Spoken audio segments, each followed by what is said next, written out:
Hello po sa lahat. Good morning or good afternoon or good evening.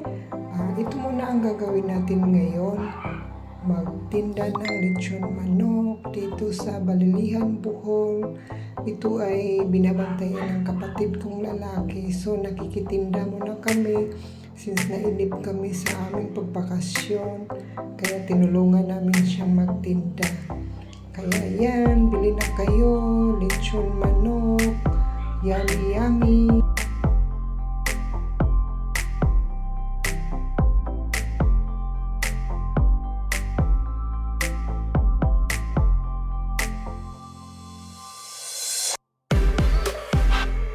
At nakikitinda nga lang kami, pagkatapos pag-uwi namin, binigyan kami ng isang buong lechon manok, o diba? Nakakalibre pa tayo sa ulam ng ating tanghalian. Kaya dapat talaga magsipag-sipag. Kahit anong gawin, magkakaroon din. Kaya ayan, nalibre kami ng ulam. Binigyan kami ng isang buong lechon manok na aming kapatid. Thank you so much, kapatid.